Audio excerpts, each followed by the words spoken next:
बिस्मिल्लाहिर्रहमानिर्रहीम। अस्सलाम वालेकुम नाज़रीन, मैं हूं रिजवान जाफ़र। सवाल है पाकिस्तान का, इसीलिए आज हम वफाकी हुकूमत के हवाले से, पाकिस्तान तहरीक इंसाफ के हवाले से एक्सक्लूसिव गुफ्तगू करेंगे जस्टिस वजूद्दीन साहब से। जस्टिस वजूद्दीन साहब जो कि एक ज़बरदस्त शख्सियत, 2013 के सदारती इलेक्शन में कैंडिडेट थे प्रेसिडेंट के लिए पाकिस्तान तहरीक इंसाफ की जानिब से, और उसके बाद कुछ इख्तलाफात हुए, पार्टी छोड़ दी।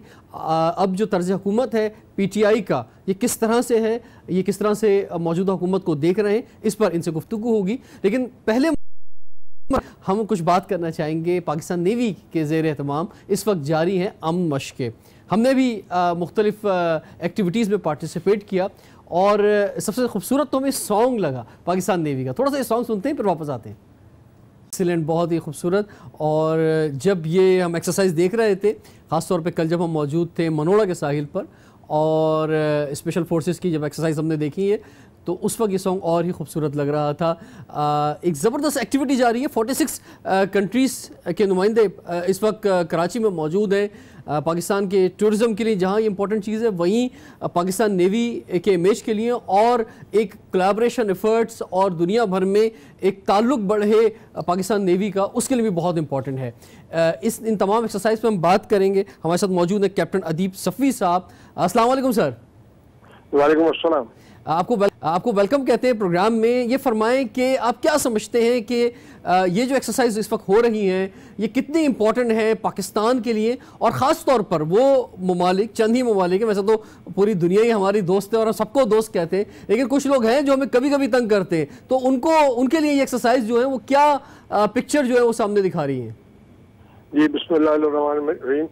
ये आपने बिल्कुल सही इंट्रो दिया कि ये पाकिस्तान नेवी के लिए एक बड़ा पहला मौका है, जिसमें 46 कंट्रीज की नुमाइंदगी पाकिस्तान में हो रही है। जहाज जो मुख्तलिफ ममालिक के हैं वो इतने नहीं है, लेकिन फिर भी काफी हद तक जहाज भी आए हुए हैं।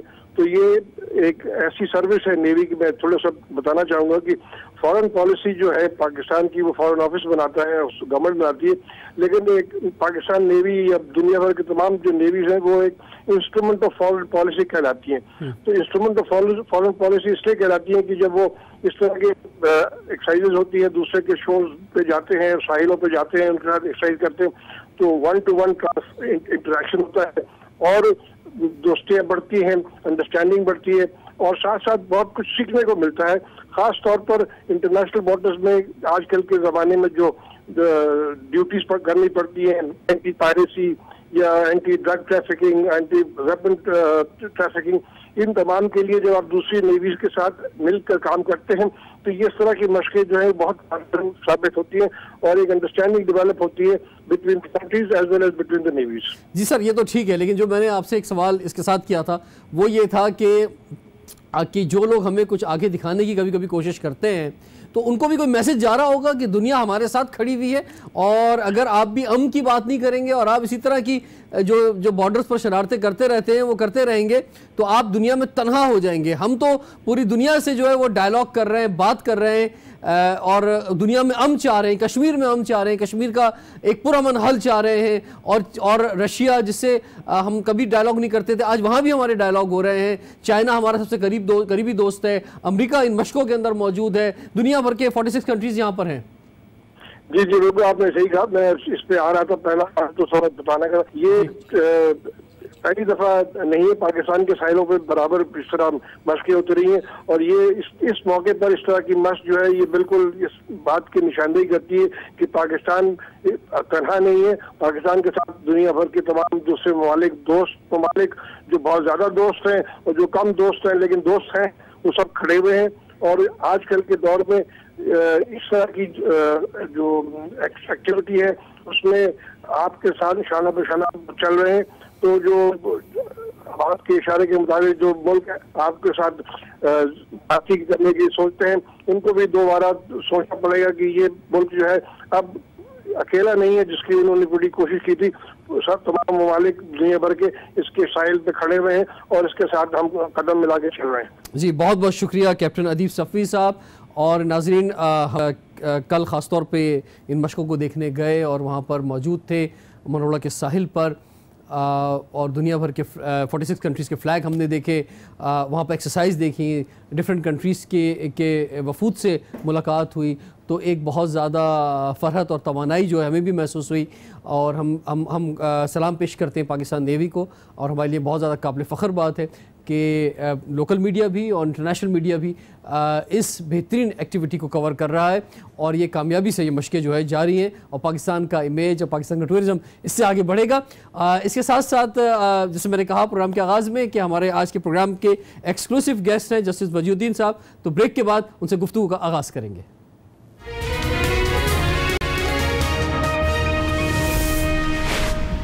नाज़रीन, आज हमारे साथ हैं जस्टिस वजीउद्दीन साहब, जो कि चीफ जस्टिस रहे, सिंध हाई कोर्ट के, सुप्रीम कोर्ट के जज रहे, और एक बहुत ही बाअसूल बाकिरदार शख्सियत। सर, आपको वेलकम कहते हैं स्टूडियो में। और आपका तारीख़ी फ़ैसला कि जब आपने इनकार कर दिया परवेज़ मुशर्रफ साहब को, और रिटायरमेंट लेना जो है वो उसको अव्वलीन जो है जाना, उसके बाद फिर एक कानून की बालादस्ती और वकला बहाली तहरीक में भी बड़ा इंपॉर्टेंट रोल रहा। 2011 में आपने पाकिस्तान तहरीक इंसाफ जो है ज्वाइन की, और पाकिस्तान तहरीक इंसाफ जब आपने ज्वाइन की तो उस वक्त आपकी पोजीशन कुछ इस तरह से थी कि कोई डेजिग्नेशन तो आपने नहीं दिया, लेकिन इमरान खान साहब के बाद आप ही का नाम जो है वो लिया जाता था। यही वजह थी कि 2013 के जो सदारती इंतखाबात हुए उसमें ममनून हुसैन के मुकाबले में जस्टिस वजीउद्दीन साहब जो हैं वो उन्होंने उनका मुकाबला किया, और आप वाहिद कैंडिडेट थे उनके मुकाबले में, और अगर पार्टी में रहते तो इस वक्त सदर पाकिस्तान आप होते। उसके बाद जब पीटीआई में अपने जो है इंतखाबात हुए, और उसके बाद इलेक्शन ट्रिब्यूनल का आपको हेड बनाया गया, तो उस वक्त आपके पार्टी से इख्तलाफात हुए, और 4 लोगों के नाम जो है वो आपने लिए, जिसमें जहांगीर तरीन साहब, अलीम खान, परवेज़ खटक साहब, नादिर लगारी साहब के इन्होंने कुछ घपला करने की कोशिश की है इलेक्शन में पार्टी के। तो इतनी बड़ी ताकतों से आप टकराए पार्टी के, क्योंकि सरमाया जो है जना वो बड़ी इंपॉर्टेंट चीज़ होता है, उसी से पार्टी चल रही होती है। और उसके बाद फिर कुछ इस तरह से हुआ कि आपको सस्पेंड किया गया, और जब आपने अपनी पार्टी बनाने का ऐलान किया गया तो आपने फिर खुद भी रिज़ाइन किया, और आपको फिर मनाने की भी कोशिश नहीं की गई। सर, मैंने कुछ गलत बयानी तो नहीं कर दी, सही फरमाया जो कुछ कह रहा हूँ मैं? वैसे मनाने से कोई फ़र्क नहीं पड़ना था। अच्छा सर, ये फरमाएं कि जो टाइम आप रहे पार्टी में, पाकिस्तान तहरीक इंसाफ में, मैं आज जो तर्ज हुकूमत है पाकिस्तान तहरीक इंसाफ का हुकूमत में जो आ गई है, इस पर हम बात करेंगे, और ख़ास तौर पे कवानीन के हवाले से भी बात होगी, नैब लॉस के हवाले से भी हम बात ज़रूर करेंगे। लेकिन आप जितना से पार्टी में रहे, आपने इमरान खान साहब को कैसा लीडर पाया? इमरान खान बहुत सारे मामलात कोर कमेटी में थ्रेडबेयर डिस्कस किया करते थे, और वहाँ पर जो लोग साथ बैठे होते थे उनकी बात सुनी भी जाती थी, और वहाँ से जो कंक्लूजन ड्रॉ करते थे उसके बाद जब प्रेस कॉन्फ्रेंस किया करते थे तो उसका लब्ब-ए-लबाब वहाँ पर पेश करते थे। कोर कमेटी में तो मैंने कोई प्रॉब्लम महसूस नहीं की, लेकिन प्रॉब्लम ये थी कि जैसे सियासतदानों की एक किचन कैबिनेट होती है, ठीक है, तो इस तरह की जो खुशामद करने वाले लोग थे और जो हाँ में हाँ मिलाने वाले लोग थे, उनकी एक किचन कैबिनेट वहाँ थी, और कई फैसले वहाँ से खान साहब करके आते थे, जो कोर कमेटी में बताया तो नहीं जाता था कि ये फैसले हुए हैं, लेकिन उनकी वर्चुअली वहाँ रेटिफिकेशन होती है। अब वो खुशामद का लेवल क्या था, जो कई मरतबा वहाँ भी कोर कमेटी के अंदर भी हमने उसके मुजाहिरे देखे। उसका एक नहायत ही बारीक एक जो वाक़या मेरे जहन में है, जी। और एक बड़े अहम पार्टी के लीडर ने ये बात कही। उन्होंने ये कहा, सर नाम लें, कोई ऐसा कोई तकल्लुफ़ की बात किया है? नहीं, वो अच्छा, किसी मौके पे ले देंगे, ठीक इस वक्त नहीं। तो उन्होंने ये कहा कि खान साहब हमारे लिए तो हर वो चीज़ जो आप कहते हैं हमारे लिए तो सिरात मुस्तकीम वही है। अच्छा, यानी जो मुसलमान सूरह फातिहा में जो दुआ करते हैं कि हमको सीधे रास्ते के ऊपर चला, तो मौसूफ ने सबकी मौजूदगी में ये बात की, ठीक है, कि हमारे लिए तो जो आप कहते हैं वही सिराते मुस्तकीम। ठीक है। तो लेवल जो खुशामद का था, तो उस खुशामद की वजह से उनको कोई अहम ओहदा मिल गया इस हुकूमत पहले ही बड़े अहम ओहदे के ऊपर थे। अच्छा, ठीक है, पहले ही बड़े अहम ओहदे। ठीक। मकसद कहने का ये है कि ओहदे को जस्टिफाई भी तो करना होता है। ठीक है, हम जैसे ठीक है। लोग तो कम होते ये हैं जो ना, बात की जाती है कि इमरान खान साहब जैसे उनका एक जो तर्ज है पार्टी को चलाने का, वो एक डिक्टेटर स्टाइल के अंदर भी है। जैसे वो कैप्टन थे टीम के, तो जब दिल चाहा उसको टीम में रख लिया, निकाल दिया, कुछ इस तरह का भी इस पर भी बात होती है। आप क्या समझते हैं, कुछ ऐसे ही है? मैं ये तो नहीं कहूँगा कि वो कोई डिक्टेटर के अंदाज से पार्टी चलाते थे। मुझे इस वक्त का पता तो नहीं है क्या सूरत है, लेकिन बात जो है वो ये है कि जब इंसान खुशामद पसंद करेगा और जब इंसान खुशामद को एनकरेज करेगा, तो फिर इसका मतलब ये है कि जो लोग के उसूली मौक़िफ़ इख्तियार करेंगे तो उनके लिए मुश्किलात होंगी, और वो लोग जो खुशामद करेंगे वो टॉप पोजीशंस के ऊपर होंगे।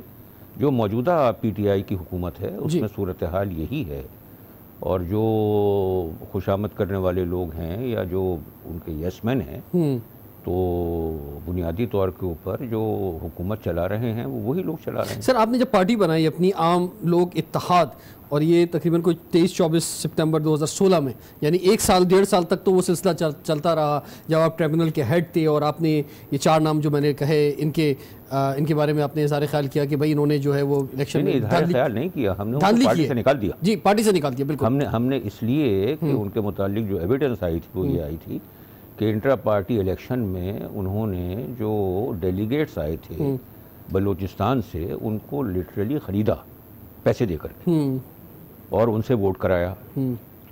तो अब जब ये एविडेंस सामने आ गई तो हमने तो पार्टी से निकाल दिया। ये आपकी राय इन चारों शख्सियात के बारे में है? चारों के बारे में, यानी अलीम खान साहब, राय नहीं, ये एविडेंस है, परवेज़ खटक साहब, नादिर लगारी साहब, तो और वो मेरे अकेले की नहीं थी, बल्कि हमारे यूसुफ मलिक गबूल साहब जो हैं, तो इमरान खान साहब को तो चाहिए था कि आप जैसी शख्सियत और आपकी पूरी टीम जो इलेक्शन ट्रिब्यूनल की थी, वो जब ये बात कह रही है, नहीं टीम नहीं थी, बस 2 आदमी थे, एक मैं था और एक यूसुफ मलिक गबूल साहब थे। ठीक है, तो जब ये 2 शख्सियात और आप जैसी शख्सियत एक बात कह रही, इसमें उन्हें बड़ा फ़ख्र होता था जब आपने पार्टी ज्वाइन की थी और आपका नाम और आप मसद, तो फिर उन्हें इस बात को तरजीह देनी चाहिए थी जब वो बात करते हैं यानी करप्शन से पाक मुल्क की, शफाफ मुल्क की और बड़ी ज़बरदस्त मदीना जैसी रियासत की, तो फिर तो उन्हें इन 4 लोगों को आपने निकालने की बात की थी, निकाल देना चाहिए था। बस वो मसला वही था कि वो उन्होंने मुझे ये कहा, मेरी उनसे जो आखिरी मुलाकात हुई ग़ालिबन 31 जुलाई 2015 को मेरी बनी गाला में उनसे मुलाकात हुई। मैं था और हामिद ख़ान थे। तो उन्होंने ये कहा कि जस्टिस साहब, आपकी जो भी बातें हैं वो सब ठीक हैं, वो हम कबूल कर लेंगे, लेकिन मैं इन लोगों को निकाल नहीं सकता हूँ। ठीक है। तो मैंने उसके ऊपर ये कहा कि चलिए ठीक है कि जो बातें आप ट्राइब्यूनल के ऑर्डर्स की मान रहे हैं उसको इम्प्लीमेंट कीजिए, और इन लोगों का मामला जो है वो हमारा अनफिनिश्ड एजेंडा रह जाएगा, तो वो बाद में देखेंगे। लेकिन मेरे ख्याल में 2 अगस्त को उन्होंने जो मैरियट होटल में पार्टी के जो अहम लीडर्स थे उनकी जो कॉन्फ्रेंस बुलाई थी, तो उसमें उन्होंने स्पीच में कुछ किया ही नहीं सिवाय इसके कि इनमें से जो 3 लोग हैं उनकी तारीफ़ के अंदर उन्होंने जिसको कहते हैं कि बहुत ज़्यादा तारीफ कर, हाँ, बहुत आगे गए। ठीक है, ठीक है। तो ये तो इसमें उन्होंने कोई एक्शन नहीं लिया, क्योंकि कोई भी पार्टी चलाने के लिए जो है वो सरमाए की ज़रूरत होती है, और ये पार्टी जो है वो उसके बगैर जो चलना बड़ा मुश्किल हो जाता है। इसमें एक हकीकत भी है। और फिर लेकिन बात ये होती है कि जब आपके दावे जो होते हैं वो कि जो आप दावे कर रहे होते हैं कि करप्शन से पाक और मदीना ऐसी रियासत और बिल्कुल जो खैर, अब इसमें सर एक चीज़ नहीं, ज़रा सा जी देखें, ये जो आपने 2 बातें की हैं ये टोटली इनकॉम्पेटिबल है। ठीक है। यानी आपने ये कहा कि सियासत में पैसे की ज़रूरत होती है, हम मानते हैं पैसों की ज़रूरत होती है, लेकिन ये किसने बताया है कि सियासत में टेंटेड मनी की ज़रूरत होती है, गलत पैसे की ज़रूरत होती है? पैसे की ज़रूरत यकीनन होती है, ठीक है, लेकिन जायज़ पैसे भी तो हैं ना। ठीक है।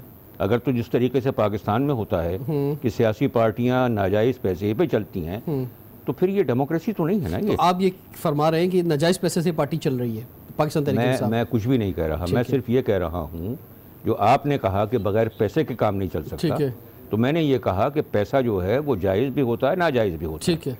काम जो है वो जायज़ पैसे से चलना चाहिए। मैंने उसका जवाब दिया आपको। जब आपने अपनी पार्टी बनाई आम लोग इत्तेहाद, तो उसके बाद इमरान खान साहब ने कहा कि ठीक है पार्टी तो जिस हिसाब ने बना लिया, आपको मनाने के बजाय उन्होंने बात कही कि अब ये फरिश्ते जो है वो कहाँ से लाएंगे कि इनकी पार्टी को आगे बढ़ाएं।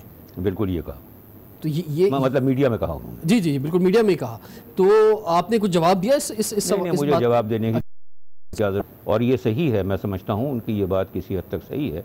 उसकी वजह यह है कि हम तो खैर बहरहाल फरिश्ते तो हम तलाश नहीं कर रहे थे, हम बेहतर लोग तलाश कर रहे थे, और उसमें मुश्किलात हैं, यकीनन मुश्किलात हैं। असल में बात यह है कि जब माशरा एक रास्ते पे चल जाता है और वहाँ पर बड़ा आदमी बड़ा हाथ मार रहा है, छोटा आदमी छोटा हाथ मार रहा है, तो वहाँ पर अच्छे और बुरे की तमीज़ जो है वो बड़ी ब्लड सी हो जाती है।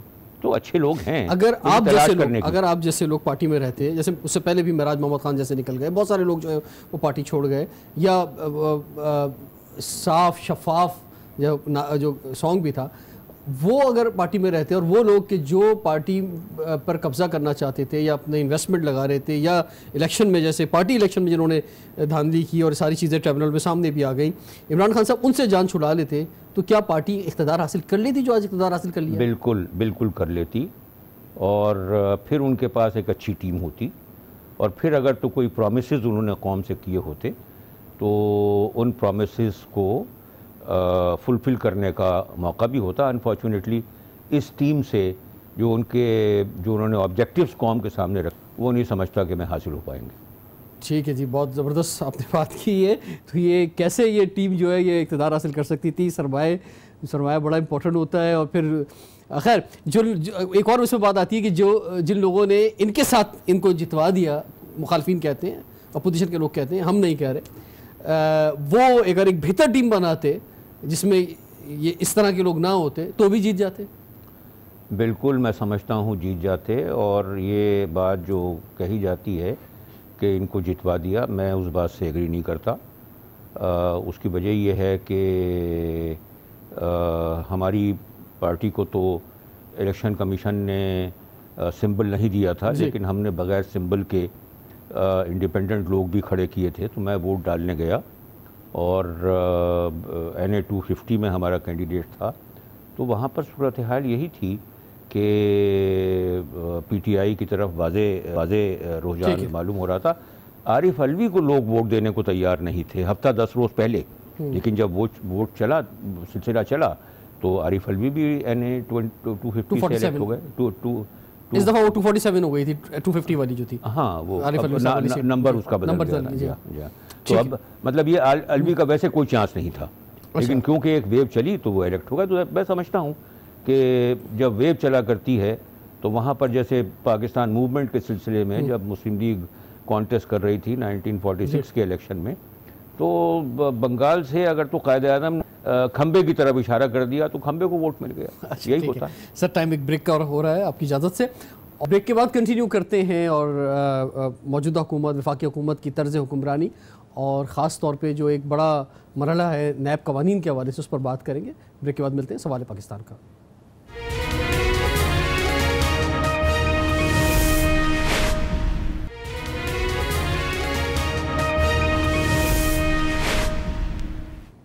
Welcome back. सवाल है पाकिस्तान का, इसीलिए आज हमारे साथ मौजूद हैं जस्टिस वजूद्दीन साहब, और बड़े ज़बरदस्त ख्यालात का इजहार सर आपकी जानिब से आ रहा है। कुछ मीडिया को भी ब्रेकिंग न्यूज़ मिल रही है आज आपके इस इंटरव्यू से।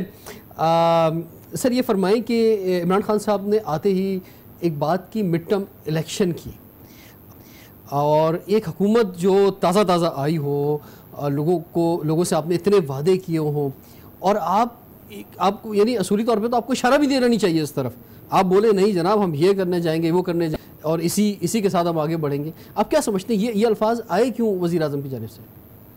मैं समझता हूँ कि ये एक इम्प्लाइड एडमिशन था उनकी तरफ से, क्योंकि जब उन्होंने कैबिनेट फॉर्म की होगी और मुख्तलिफ पोर्टफोलियोज़ लोगों को इलेक्ट करने होंगे एज मिनिस्टर्स, तो उन्होंने रियलाइज़ किया होगा कि भाई ये तो डिलीवर करने की पोजीशन में नहीं है, ये लोग इलेक्ट होकर के बेशक आ गए हैं, नेशनल असेंबली में बेशक मौजूद हैं, लेकिन ये परफॉर्म करने वाले लोग नहीं हैं।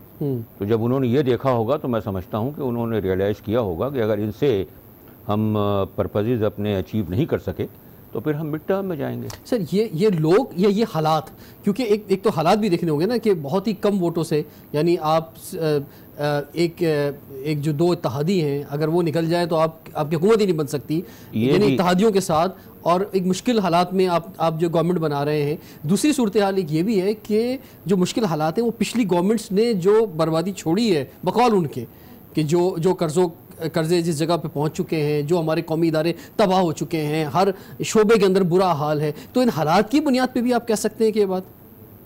देखें, आपने एक मल्टीपल क्वेश्चन मुझे एड्रेस किया है।